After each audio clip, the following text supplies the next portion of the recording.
Hello, this is a bit of a different video, but in this one, I'm going to be showing you a tutorial of how to do locked tracking, stabilized tracking, or however you would want to say it. So first you need to get some footage that you want to track and put that into the timeline. Let's just play it. It's just a guy running across and the camera kind of follows him, but what we want to do is track his face and make the camera move with that. So you click on the timeline and you click on Fusion. What this does is basically adds effects and you can do whatever you want to your video. So here's the media in, which is just the footage, and media out is the output of the footage. And what we want to do is add two things. We want to add the tracker and we want to add the transform.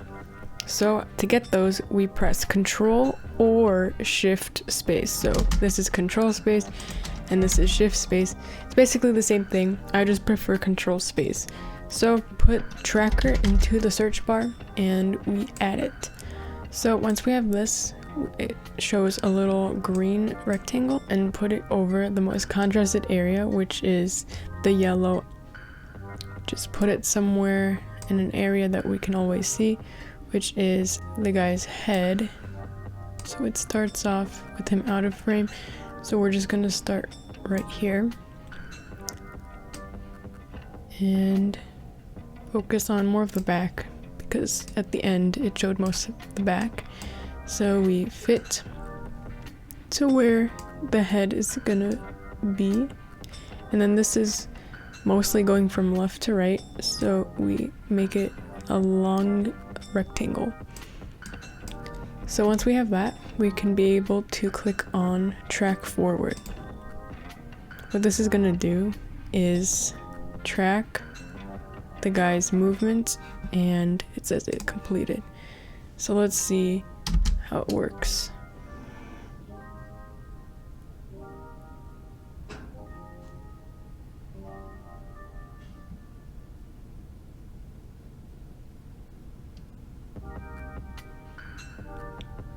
As you can see, it's pretty smooth, and it did start off weird, wonky, because he wasn't in the frame, but we could just cut that part off. Once we have the track, it's pretty much easy from here, where we can go back and press Shift or Control space. I'm just gonna do Control space and type in transform. So we're gonna add that.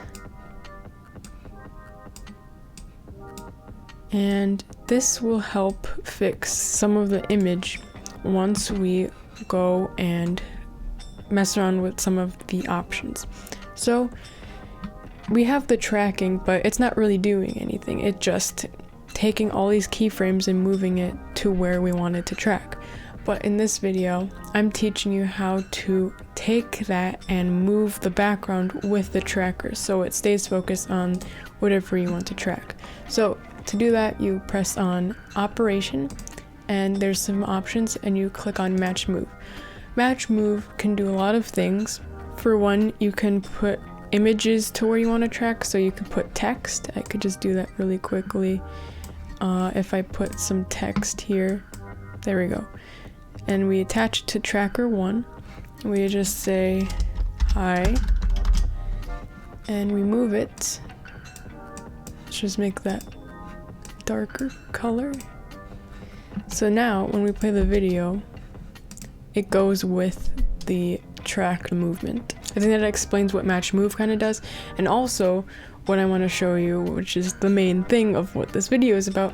Match Move also takes the background and moves it with the tracker. So here, let me click on background only, and as you can see, it moves the screen with according to the man's head movement.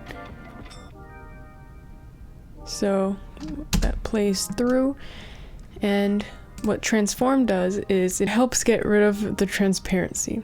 So to do that, we click on transform 1 and move the size option to the right, but we can't see the guy. So what we do is I'm just doing control and the middle scroll of the mouse to zoom in and out, and we just move to see the guy's head. Now we just play back in the video. We're just gonna cut the beginning part off because the guy wasn't in there for a second, but as you can see, it moves and tracks to the guy instead of just moving left to right. So we could just adjust it a little bit more so none of the transparency is on there. Just can play it back again just to double check.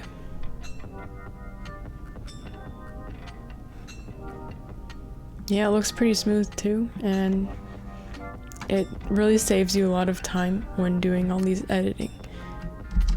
So right here, kind of goes off the frame.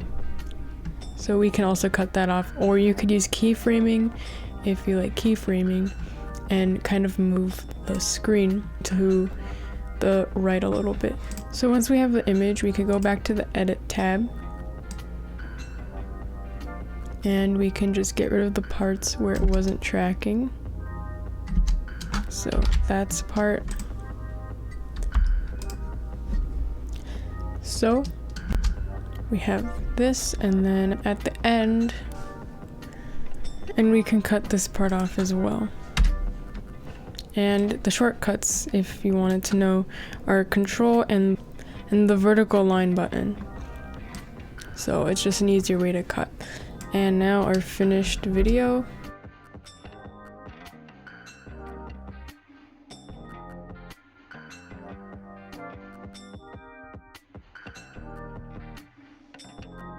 So we successfully tracked the guy running, and now you can use that for your videos.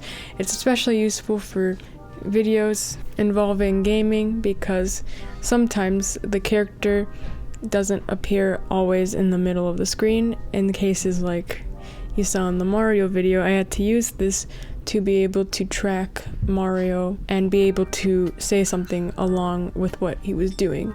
So you can use it for funny videos or to stabilize your footage. I hope you find this helpful, and goodbye.